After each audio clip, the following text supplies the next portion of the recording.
Hey, we're Damn the Wolves. I'm Jody. I'm Brett. And I'm Rick. And you're listening to Now That's What I Call Damn Good Music, The podcast. Today we're talking about the third studio album by Foo Fighters, recorded between March and June of 1999 and released on the 2nd of November 1999. How many copies do you think this has sold, chaps? 99 still selling. I'm going to go with 7 million. Oh, I was going to say 7 million. Were I'm you? going to say 7,000,001. You're both quite a lot over. Oh, is it only like a couple of million? From what I can find out, it's just 2 million. Wow. I know. Wow. Quite surprising, isn't It it? is surprising. So where were you when you heard anything from this then, Brett? I guess for me, probably Learn to Fly at work, Radio 1, probably. That kind of time, I think I remember. Yep. So, Rick? London. I was in London then. I was at music school. London, baby! all right. Yeah, probably in London, I'd imagine. It was probably one of the singles. Yeah. So I think we were probably all very aware of the Foo Fighters by this time. Yep. Everyone, interesting, following Dave Grohl's career. Yeah. And seeing where he went after Nirvana, obviously. Yeah. And this is the first album with Taylor Hawkins. Yeah. It's really sad talking about this today, isn't it? Because we're now talking about Taylor and he's not with us anymore, and it's like a real tough one, isn't it? Yeah. It was a tough one for me. I was before Foos, I was a big Alanis fan, and I followed his journey with her, and to see the transition into this album, and then follow his career, and then so you must have been pretty excited to hear that he joined. Totally, yeah. I mean, I didn't, when as Alanis, I was just a fan of Alanis. I just knew this is cool drummer with her. But then obviously with Foos, he became more established, and yeah, I followed the journey. But yeah, so this album was recorded as a 3-piece. So it was Dave, it was Taylor, and it was Nate. Yep. And they had Pat Smear left at this point, ready to rejoin again later. Yes, yeah, he left. I think in the previous. They didn't have a second guitar player to record it, and then Chris Shiflett was auditioned and joined afterwards. Is that right? That's right. Yeah. So Dave recorded all the guitars on the album. Yep. And then Chris Shiflett joined. Out of 35, I think, candidates, 35 people auditioned. Yeah, I was one of them. You were? Yeah. Dave never played all the solo stuff. Surely. He did. Yeah, he played all the guitars. All the guitars. Really? Yeah. I always thought that Dave was a self-confessed strummer and no sort of lead. Well, he is a bit. There's nothing massively intricate going on. Some great guitar parts in it, but it's not massively complex. There's a couple of solos I thought are really, really out there on this album that I thought, no, I didn't know that. That's interesting. There's some awesome parts, isn't there, on this? Oh, it's lovely. Some great sounds, great effects. But should we get stuck in? Yeah. Track 1, Stacked Actors. Oh, I just love the way that it's like an introduction to Taylor, isn't it? Just comes in with that kind of, just that big double time snare drum groove that just kicks off the album. Do you feel I thought listening back to this? I mean, I'm a fan of the albums, and I listen to it every now and again as we do our favorite albums. Listening back to it, thinking about how doing a podcast on it, the first minute of this song sounds like Dave almost saying goodbye to his past and welcoming the future. Yeah, maybe. It's how it kind of felt for me. Going from the really dirty grunge riff to that kind of breakdown, the clean guitars. A different feel. It's the same dynamic as that he's used to, isn't it? It's that quiet, loud dynamic. It's a grungy rock drop tuned riff, isn't it? And then a jazzy. Felt like it was unusual. Something new. The verse is just like, I don't know. It just I can't explain how that verse made me feel. It's almost like you're listening to another musician, another band. Almost, I don't know. It's just it's really bizarre. I wasn't that much aware of this song, to be fair. It's a great change in texture, isn't it? From that really low tuned riff that when it comes in just with a snare drum, it's brilliant. Then with the bass joining it, yeah, and then you're not expecting on the first listen it to get into that sort of jazzy kind of. With a cabasa, is it? There's a cabasa, a guaro. Am I pronouncing that right, Brett? Guaro. I don't know. I know what a cabasa is. I know. The guaro is the scratchy guy, isn't it? Oh yeah. Have you used the cabasa for recording before? not for recording our stuff. No. Okay. It's a solo album. Did a solo capacitor album. Yes. I was going to say something that where at the end of the song, where it builds and builds and it stops, you think that's the end of the song, and then it goes back to that. Yeah. And it's just like you wouldn't normally do that. You think you're going to get to the high point and then the song's over, but they're brave enough to go back to that jazzy I kind think of vibe again. There's a few things arrangement-wise which I like, but it's always sounds like they didn't, which I don't think they did, have a producer on hand. Dave was kind of producing, they're self-producing. And there was someone who helped him set up his home studio, didn't he? Assistant engineer, yeah. But there's not a big name sort of overarching producer, is there? And I can hear that, I think, in the arrangements sometimes. Yeah. Is there a woodblock in the percussion there as well in that verse, Brett? There probably is. It's a little bit Barry Manilow in places at first, I thought. I wonder why your voice went funny. Your voice went into that range that it does when you're going to mention Barry Manilow. Yeah. Did you two pick up on the bass, the wandering bass in the verses? Yes. There's very nice. The wandering bass is throughout this album, which I think is absolutely amazing. Yeah, that's a point. Sorry, there was a point that I was going to make was Nate Mendel's bass playing throughout this album is really good. Really, really good. Yeah. There's a lot of character there. There's just lots of ideas that he's using. And there's moments where him and Dave's voice, there's notes that the bass and the voice does, which I picked out, which I thought was really clever. Is that the bass following the vocal melody? Yeah, little parts of it, just enough to tickle you. I like being tickled. This is first track on your solo album, Brett. Mr. Tickle. Very strong opening track, though. Yeah. Dave's voice in the chorus. I mean, how amazing his voice. As soon as you get to that chorus and his voice is there, it's like, oh, yeah, amazing. And lyrically, did you guys kind of listen to the lyrics, or do you ever listen to the lyrics? Jodie, you picked up on what this is about? Not really. I was too into the song. All right. It's I think, although it's a kind of because he'd moved back, because I've read his biography recently, Dave's biography, so I remember this. He'd just moved back from LA, hadn't he, and set up his home studio in Virginia, where this was recorded. And so he's leaving behind all of the LA plastic, fake, Hollywood, all of that sort of thing. And I think that's what the lyrics are about, the stacked dead actors and line them all up. All I want is the truth, and the fakeness and and that side of things. And I think lyrically that's a really nice opening to an album where he's gone back to his home. He's gone back to his roots. Yeah. And just recording an album in basement without anything else, really. Yeah. And do you two know why the studio is called 606? Yes. Okay. No. Go on, Rick. Is it something to do? It's in his book. Isn't his book? It's something to do with his dad's apartment. Yeah, I number? think it was his dad's apartment number. But apparently, I think he told the press at the time that it was a number that just kept featuring in his life. It just kept coming up. Okay, track 2, Breakout. Yeah. How good is the start of this big single, song? right? Big single. Yep. It wasn't the first single, though, was it? Jodie, you usually have all this stuff to hand. Do you know, I don't actually know what the first single was. I reckon it was Learn to Fly. I'm not sure. Write in and let us. No. Or shall I just Google it? No. All right. So Breakout, the start of this song for me, it grabs you from the first second. Yeah. And the way the vocal builds. Yeah. And builds. And then there's a lift. And the intensity. And then you get the snare crack on that. Yeah. You make me break. Is really, really brilliant. There's moments of this song where it's just I love what Taylor's doing with his 16ths with the hi-hat thing and his accents, that I just think is a very Foos thing to do. Yeah. In the verse, it's kind of like reminiscent of Everlong.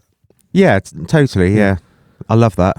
There's so much about this song that it just moves along. I've got quite a drummy question for you, Brett. Okay. You might not know the answer. You won't know the answer. I doubt it. No, it's not. It's not a technical one. Oh, go on. I think I read, although I might have got this wrong, that Dave is credited as playing drums on this as well. Don't tell me that. No, not this song, on this album. You see, can you hear Dave anywhere on it? And can you hear a difference between Taylor I could hear and Dave somewhere in it? Is on track, I'm going to, Aurora. That's easy for you to say. That's as good as you're going to get. Aurora. That's what I meant. Yeah, that's what I said. That's what I said. Yeah, that's what I said. Just forgot the R's. You what? I just forgot the R's. Oh, I wonder what you've done with it. You have to forget I've got... just took it up the R's. What? Who's taken out the R's? No. Took it up the... I burped then. I was in a real rush to get here tonight, and I had about 10 minutes to scoff down me chili, and it's laying a bit heavy. So forgive me if I let a windy pop out. Oh dear me! Aurora, yeah, I think that stands out as something different, and I wonder whether that's Dave. I'd love to find out because Do either of you know? I mean, you may know this, being a Taylor fan, Brett. Is the first album he did with the Foos? I thought Dave Grohl had recorded some of the drums because he had the what they call, is it Red Light Fever, isn't it? Where whenever they were going to record, he just lost it, got really nervous, couldn't do it. And Dave sort of said to him, look, it's okay, it's fine, we'll work through it together and I'll help you out. Was that this album well, it must have been. It was this was the first album, yeah, before. So, yeah, I think you're right. I think some of this is Dave Grohl's drumming. Are you sure that's the story? You're not confusing that with the story with, and I've forgotten his name, the drummer on The Colour and Shape, the previous album? No, because Dave ended up doing the whole album. No, I think he re-recorded everything. Okay. And then the drummer came in and sort of said, that's not me playing. And he said, yeah, sorry, I've had to redo it. And then he walked out. So I think it must be that Dave did sort of work with Taylor on this. I don't know. I don't hear Dave on this, playing wise, to be fair, apart from Aurora. You took it in the R's then. You and your R's. I thought I misheard what you said. So anyway, back to Breakout, back on point. Flanger. Flanger's great, isn't it? Flanger. How cool is the Be a flanger? nice flanger. Is it a phaser? Ooh, good question. I'm going to go flanger. But yeah. I love the way this turns sort of dark, takes a darker turn after the first chorus in the second verse. Yeah, you get the tom part coming in. Yeah, it makes you, it kind of gives it a real different dimension to what you've heard, up until that point. Yeah. And the changes in that second verse as well. It sort of moves differently to the first verse, which is really nice. Mm-hmm. Yeah. Mm-hmm. Yeah. And it's an unusual chorus where it goes between hi-hats and the ride. It changes groove and changes chord sequence and goes like to and from that, doesn't it? It goes from one to the other, back. And that big fat bell that that I love so much. But he's sort of doubling it up, isn't he? It's not like ting, ting, ting. It's ting, ting, ting, ting. I've still got your solo album in my head. So I thought that might have been another track. Title, is it? Another track. That's what there's so much Taylor about this. His playing on this. I'm really interested now to find out what Dave is doing on this. I might have got it wrong, Brett. I hope you have, because it'll really upset me. Well, I'm not saying it's on this song, just that he's credited as playing drums on this album. In the notes on the I think it was a thing that he was so nervous to be playing drums with one of the best rock drummers in the world. To be fair, he was nervous up to the very last day he was on this planet, wasn't he? I mean, that was part of his part of Taylor's issues, wasn't it? Anxiety and nerves, and it's a sad story. Was it really right up until even stadiums and all that stuff? He just absolutely dreaded it, just proper stage fright, and it was a big thing. And I think that what he was, putting in his body would help him cope with that. So yes, it's really sad. Miss him dearly. Dave is credited as vocals, guitar, drums, percussion, loops, mellotron. He played the cabasa. That's what he did. Mellotron, sticking to it. And the talk box on generator, production and art direction. So what's Taylor credited for then? He's guaro and side stick. No, drums, percussion, production, and art direction. I think they're all credited for art direction. They are, aren't they? It's unusual. Really yeah. I think they were such good friends, the three of them, at this point. Yeah. And they all lived together, didn't they, in Dave's basement? Not like in the basement all the time, but they lived and breathed all these songs. So I think they were a really tight unit. I didn't know Andy Wallace has mixed some of these songs. Sorry, I should have read this before we did the podcast. Yes, he did. Yeah, sorry. Andy Wallace, his name keeps coming up. I'm doing my homework in class, aren't I? Right. You are. Stop it.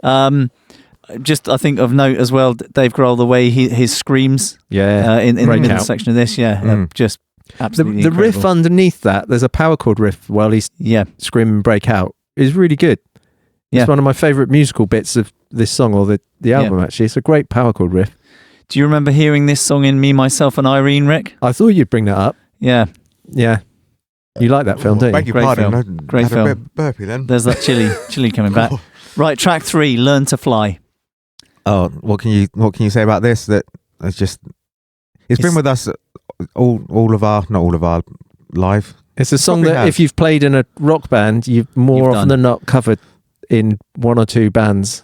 I think we used to jam this when we first met a day or two ago, back in the day. Do you know what one of my favourite things listening back to it is? There's things when you listen back to things with fresh ears that you haven't heard in a while. Is the tambourine in the verse? It's great, isn't it? On I used to Did you put that in? I did. I used to do that. I used to have a little one attached to my hi-hat stand. Used to. I was going to say twat it. I did. Have you got it there now? It's not there. I haven't got it now. Oh, you can't give us the groove with a bit of tambourine. No, it was Owen Mukabasa, I think. No, I haven't got it. Sorry. No. Date night for the tambourine. Did you not know that tambourine was there, Rick? Yeah, I did. I listened back to it and thought, that's a great little part. I think there might be a tambourine through the chorus that's mixed really low as well. I'm sure I heard something tickle my ear, like a little 16th like tambourine thing going. Could be wrong. So, what do you think this is about, Rick? Learn to Fly. Finding your feet again, I guess. Finding. Do you think it's that thing of like wanting a more exciting life, not wanting the complication? I think. But yeah, it's there's a lot of that on this album, isn't there? Yeah, we'll talk about that later. It's obviously the sort of mindset that Dave was in at the time. Yeah, finding his place and what he wants to do, because he's obviously a bit of a superstar by this point already. Not just through Nirvana, but through the success of the second album. There's a lot of S's in that. But weirdly, their label didn't drop them, but they didn't renew the contract, did they? So I think they were swapped, between labels. No, they'd been signed, but it was put under. Is this Capitol or RCA? Whichever way around it is. Yeah, this one went was from RCA, I think. Capitol to RCA. Yeah. Difficult to say anything other than Learn to Fly is just a really great, solid rock song, and an unusual.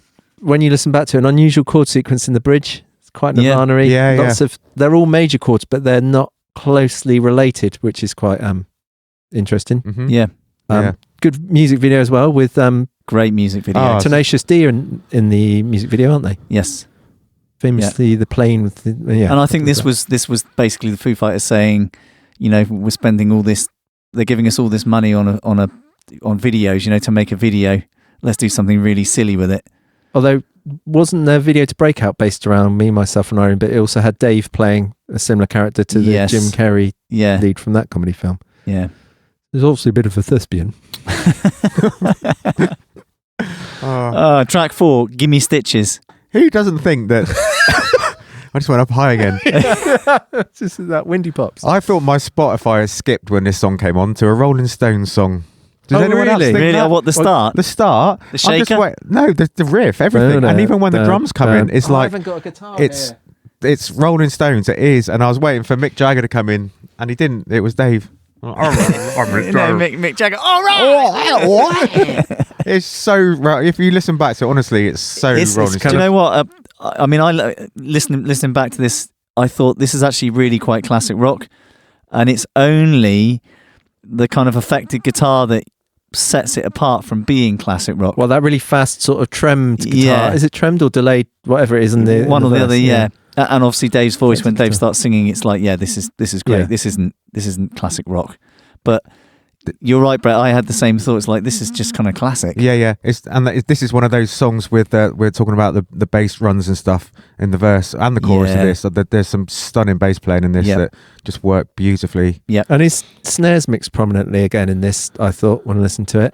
Do you know what? As far as a production goes of an album, I think that this is like you're sat in a studio listening. There's no cheese. Everything is just recorded really, really well, and especially the drums. There's no, you could think that they're going to put a big statement with Taylor like joining the band in the first album, but they haven't. He just sits there lovely. Do you think? For me, and I might be wrong, but when I listen to it, I find the snares very prominent throughout the whole album. It might be prominent, but they're not. I just don't think they're overly cheesed in the production. Yeah, it's very quite natural. It's quite a thin, bright. Yes, it is thin and bright. And not like a rock thumpy low. Yeah, exactly. Rock snare, and it's not massively reverberated either, is it? Nothing is. It's just very. It's just nicely, tastefully done, isn't it? Yeah. No, definitely. Yeah, I agree with that. Yeah, great song. Did you like the way that "Learn to Fly" goes into "Gimme Stitches"? Yeah. Oh, that's a great album thing, isn't it? Where the shakers underline the end of "Learn to Fly." Mm-hmm. It goes into it. Yeah. Dave's voice in the chorus of this is brilliant. Mm-hmm. It's a lovely mix of his softer style and the the shouty thing that he's obviously very well known for. There's also a lyric in this where he says, "I'm dying to get my blood on you," which I think is just almost classic Kurt Cobain. And the way that repeats underneath the last chorus, doesn't it? Yes. I think if you listen to just the repeat and you tune into that, it could be Kurt Cobain, What does he mean by that lyric? dying to get my blood on you. I don't know. What does it mean to you, Brett? I don't know. Just quite a dark thing to say, isn't it? I think it's probably about a negative relationship, isn't it? Could be. I don't think it's literal. Bad blood. No, I don't think it's literal. Yeah. Interesting. Track 5, Generator. Oh, I love this song. This is one of it's a great song, It isn't is it? a great song. This is a hell of a track. They still play this live most of the time, don't they? Whenever I see a Foo Fighters set or something, this always seems to be in the set. I think it's a standout song, isn't it? It's one of the strongest songs from the album. Uh-oh. Definitely. And What's wrong, Brett? Oh, no. Just managed to delete all my notes. Oh, this is going to be fun. This is going to be really fun now. Oh, I can't believe I've done that. Oh, You're going to have to go your old recently school deleted. and buy yourself a pencil. Oh, that's going to be brilliant. Never mind. It needs to be in your head. What was I going to say? What was I talking about before Brett deleted his notes? Kurt Cobain. Yep. There's a lyric in this song as well where he says, "Wish I could stay sick with you," which is, again, do you think that's really Kurt Cobain?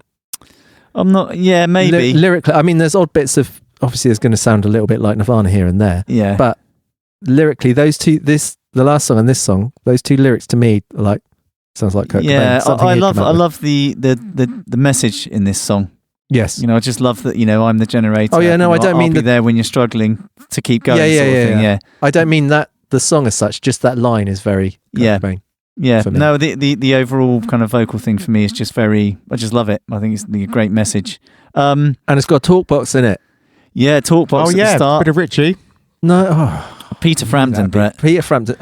Who was the first person to do it? We need a little sound Peter for when it's Frampton. going to be geeky, don't we? We need like a little Was it not Peter Frampton? alarm. Do you know who actually created it? No. Well, one of the first ones was Les Paul, who also created, the virtuoso guitar player, who also is credited at creating multi-track recording. It was Really? Les Paul, yeah. And it was someone called Bob Heel who created the first one that was... Is that how you have to Bob say that? Bob Heel. Yeah. When you don't know if you're saying the name right, you have to go, like if you're not confident. He created a version that you could tour with and play in stadiums for Joe Walsh's Rocky Mountain Way, Right. which famously was one of the first, wasn't it? Long before your mate Richie got involved. Yes, your mate Richie, Brett. Yes. Yeah. Yes. Oh, and what about Mick Mars with what Yes. song was what Motley Crue song has it in it? Kickstart My Heart. Is Is it? I don't know. It might not Or be. is it Dr. Feelgood? It could be. Ooh. Going back to Generator. It's Kickstart My Heart. I really like the first verse in this, the way it changes, it hints at the riff, but especially the bass. You can hear the bass actually playing the riff, the motif, but it's really different. The arrangement is really different. It takes like 1 minute 20 seconds or 1.5 minutes or something to reach the first chorus. Yeah. It's really different, but works really well. Kind of keeps you intrigued. Yeah. I think the song generally is a really great song. Yeah. A strong one for Dave's voice again. Yes, yeah. Yep. And there's a really cool, which again I'd only noticed when I re-listened to the album for this. I think because you list, certainly for me, when we're going to talk about it, I listen a little bit more intently and try and focus on it rather than whatever else might be going through your head. And there's a really cool driving clean guitar happening in the verse that I've never noticed before. Did you pick up on that? No. Oh, Never there knew is. that. I'll have to listen again. Yes. Track 6. Do you want to introduce this one, Brett? Yeah, thanks. Brilliant. I'm desperately trying to retrieve my deleted folder and I can't. It's gone. Track 6, Aurora. Oh, yeah. No, you ruined it. No. Do you want to do it, Brett? This is track 6, Aurora. Right. Very good. This song really got me, this song. Yeah. Totally got me. I like this song. Weirdly, I was going to mention in Give Me Stitches when we were talking about that, and you were talking about the start and how it was sort of Rolling Stonesy. Yeah. The first time I heard Give Me Stitches, I always expected there to be an Anacrusis start, Yeah. and there isn't. It just kind of rolls in like... Is there an Anacrusis? An Anacrusis is where it doesn't start on beat 1 with This this. does start I on think beat it starts on beat 1. It doesn't. What, on Aurora? Yeah, No, but I the counted snare it. comes in on 4. And then it comes in after that on a push, doesn't it? So he misses beat 1. I don't think it does. I think Ooh. it doesn't. So you're saying it isn't an Anacrusis? It's It's not an Anacrusis. It's not an Anacrusis? I don't No. think it is. I'm with Brett on that. I think the way that the guitar part is structured, it trips you up a little bit. But when you start counting from the first note, the loop is unusual. The snare drum is on 4, and then the band come in on 1. Right. Okay. Yeah. Oh, yeah, well, but I stand corrected. Yep. I'm with you on that. Me and Brett agree on that. Well, there you go. That's the first. That's That's the first for everything. There's nothing the song is. If we were playing this song, we wouldn't. We'd be arguing about when to come in. Yes, we do that on most of our songs. We still don't get it right. Go on, Brett. You were going to say. No, I just found this song. It really got to me. I don't know why. I just think the whole the vibe of the song and the recording, the guitar part, it's just his voice. Everything about it is just absolutely stunning. It has my favourite, probably my favourite Dave Grohl lyric ever. Well, that's a bold statement. That's certainly off this album, where he goes, "I just kind of died for you, and you just kind of stared at me." I think that's massively powerful. I love that line. Yeah, really love that. Yeah. There's a lot in this song, isn't there? It really is a cool song. Quite a chilled verse. But the bass is busy again, isn't it? Bass is very bass busy. is lovely. Bass is very busy. Where do you think? I mean, I'm sure we've all listened to every Foo Fighters album after this, but I always sort of feel that Nate kind of peaked here with how much his input. I think there was more space on this. Is that what it is? And it's to do with the aggression. They got heavier again after this, didn't they? And I think there's less space, and also you've got more guitars, haven't you? There's more guitar players making a statement.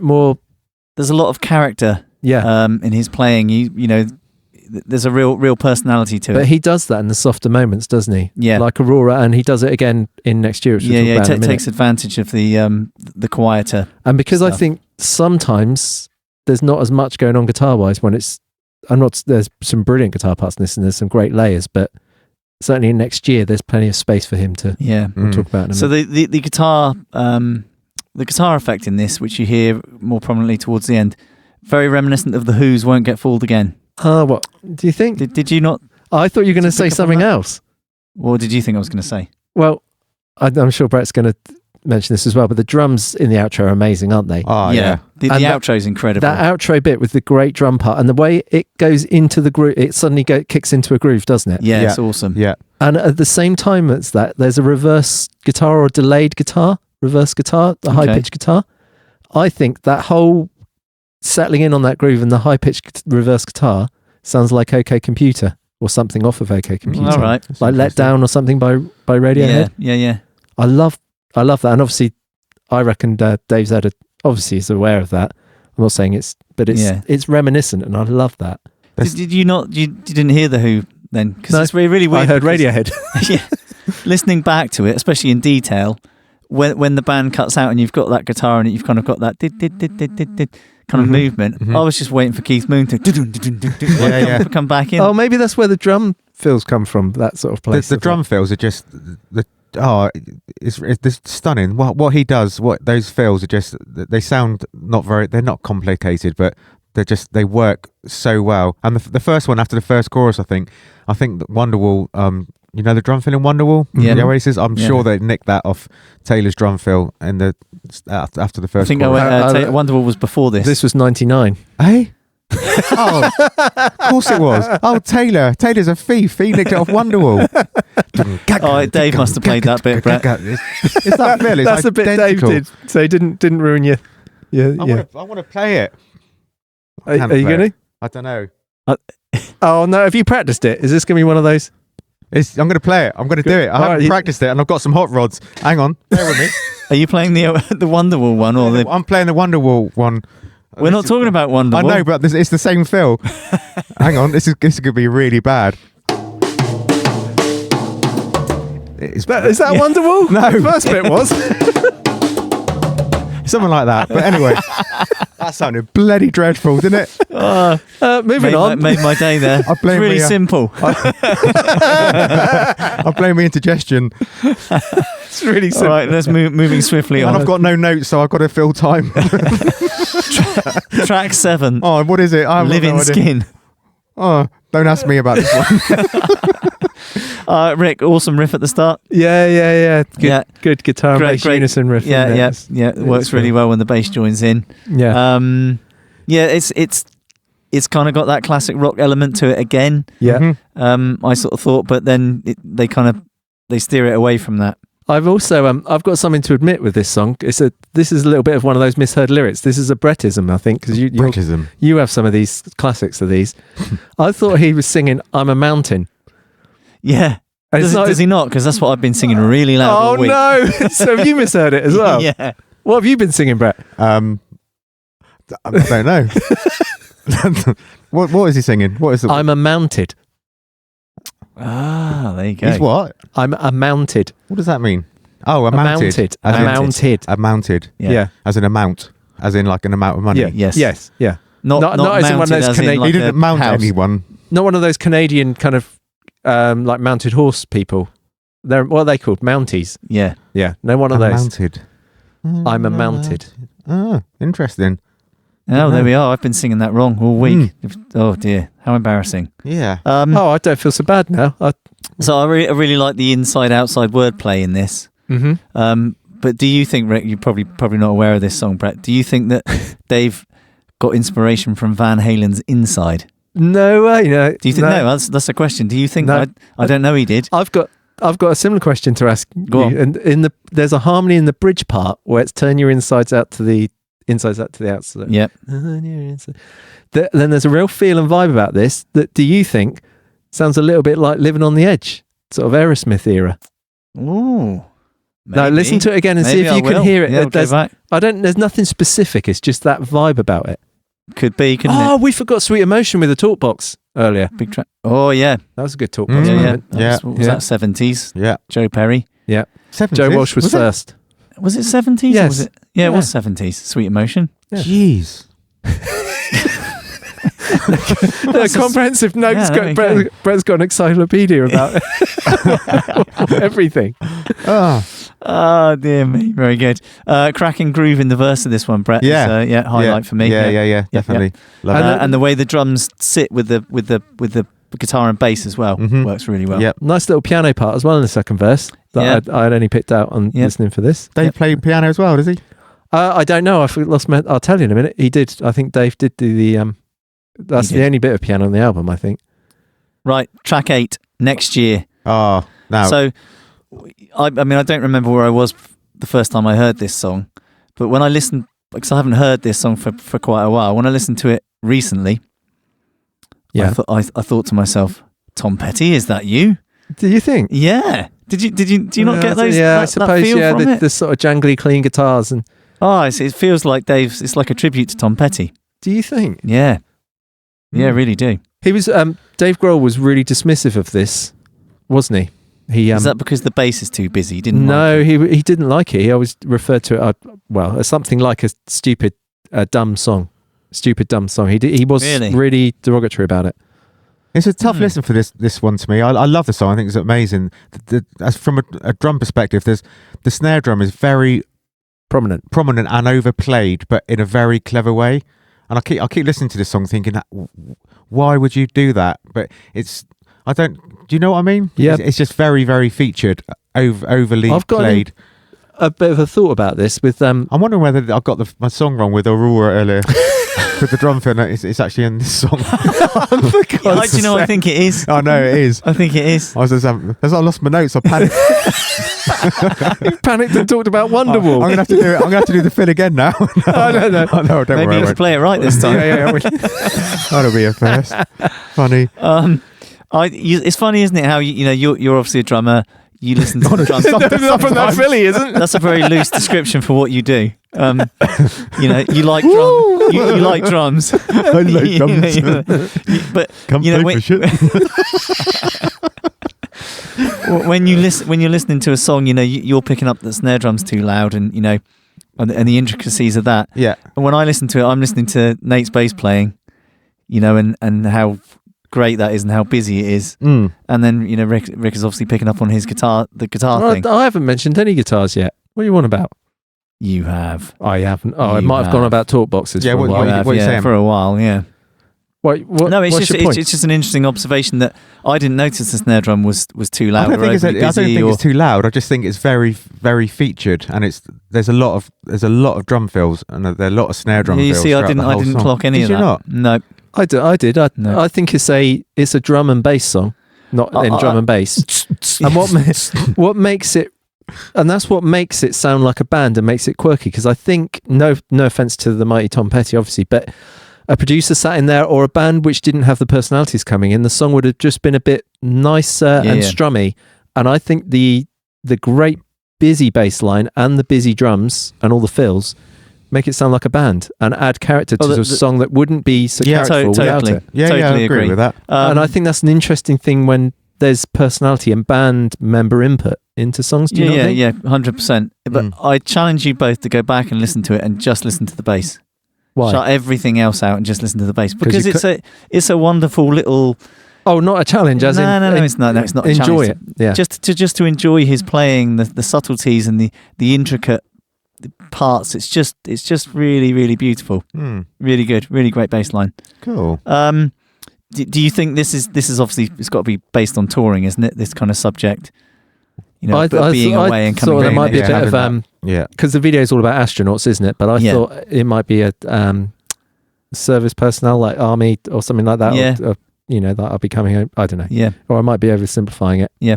Okay, track 9, Headwires. Any ideas, Brett, without your notes? No, he's lost. So, okay. I think this is the one track on the album that I didn't connect with, if I'm perfectly honest. Yeah, I'm kind of with you there. This track, more than any of the others, just a little bit of an album filler. Yeah.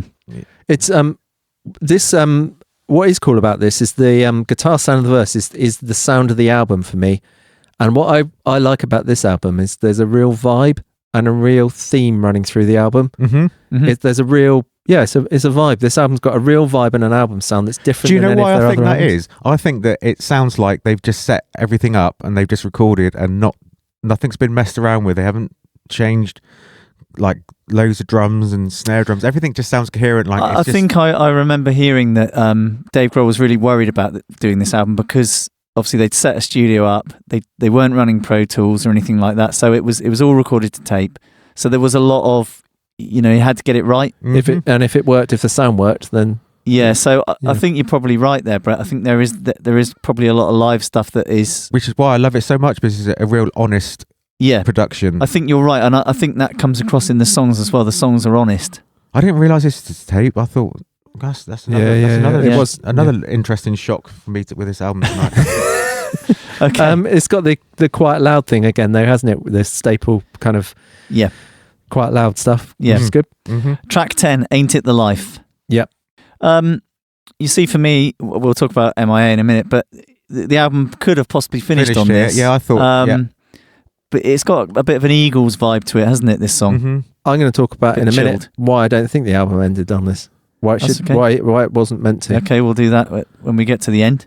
Do you think it's a real earworm, this track, though? I think this song, more than any other Foo Fighters song I can think of, shows Dave's massive love of the Beatles. Do you think? Yeah. In not only in the vocal sound, the double tracking, but the melody throughout it. And also, where he sings Wasting Time. And it drops down, the harmony, the chord changes drop down. There's that descending chord pattern.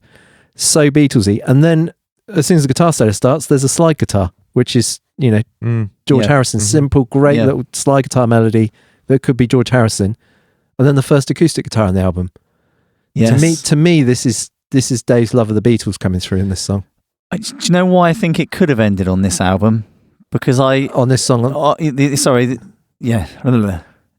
album could have finished with this song because it feels like it encapsulates a lot of the spirit of the lyrics that of this album. Right. Where he's kind of, ain't it the life? And it's just kind of being, I'm okay with myself. And he's obviously moved back home. Or do you not think it's, I took it, I might be wrong, as being a little bit darker and a little bit more sarcastic? Possibly. There's lines, see the actors run and hide, fake it all in stride. One day when we say we're gone, haunt the ground. I think it's a little bit darker than that. Possibly, but I think that could be him reflecting on moving from Los Angeles to Virginia. But ain't it the life?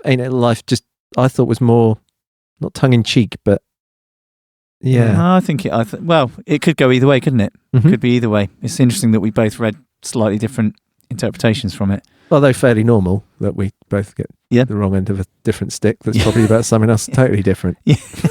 Which end of the stick did you have, Brett? The middle. Track 11, MIA. So this is the final track on the album. Yeah.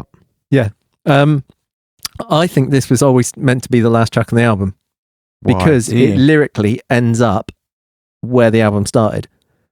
If you think about the story and where he was, I might be reading too much in because I've read his biography recently. The whole fed up of LA and the plastic LA, Hollywood, and the stacked actors at the start, and then at the end of the song, he's missing in action. MIA. He's returning, to his roots. I'm disappearing off. I'm gone. I'm in my own little world, and I'm going to go off and shut myself away in this studio and find myself again. Mm-hmm. And I think that's that kind of full circle. Mm-hmm. Yeah. I can see where you're coming from there. Yeah. Yeah. Yeah. It's a very it's just a very the album overall is just it's surprising as a Foo Fighters fan that the album is produced and written and it's a bit of a did he take a little bit of a punt with it being so chilled out it's a very chilled out songs on this album, isn't there, that you think is it Foo Fighters, or is it Dave Grohl's personal kind of I think the three of them were just enjoying they're just three best friends enjoying their time with almost experimenting, just having fun, and it just turned out to not be. It almost that sounds life, experimental slightly, doesn't it? They've gone on this like journey, and I don't know. There's so much about this album that I just find fascinating. That I think you're right. I think one really good word for this album would be honest. I think there's a real honesty about the lyrics, about the way it's recorded, the way it sounds. Yeah, totally. I think, and this song has I think it's the most Nirvana sounding bit of the album in the chorus as well. But this album is a great bridge between the two first Foos albums, and then the stuff after this I think got heavier. Mm-hmm. Yeah, and this has a real, for me, and I know I was sort of living in London, I was at music school. It has that nostalgic kind of clean. It has guitar, vibey, chorus, reverby, delayed. It is just a lot of sounds that are reminiscent about that sort of time as well. I think. Do you think?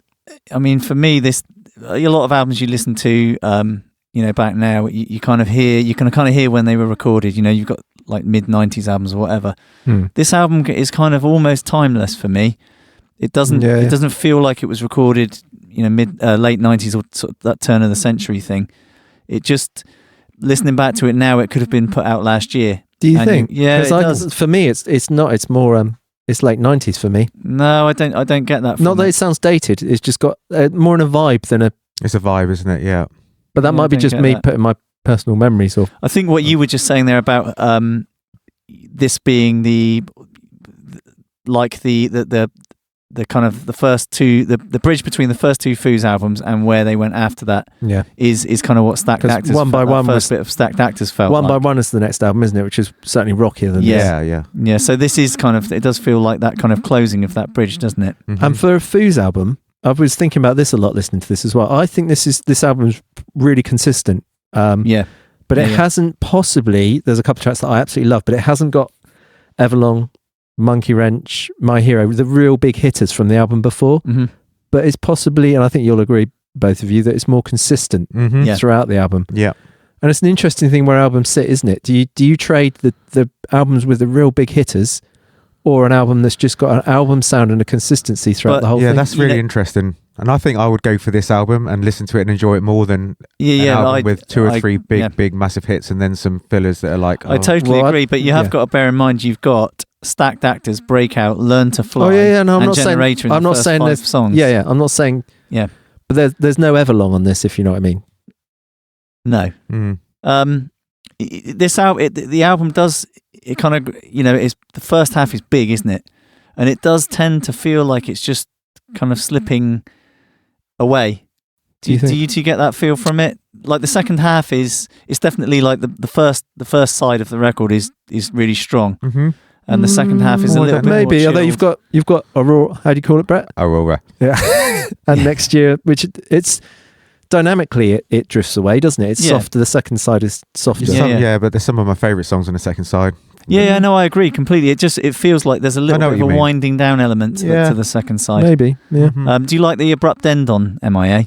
I do. Yeah, I like that. Yeah. It's Brett cool. won't know because he hasn't got he's lost his notes. I know. I've done well though.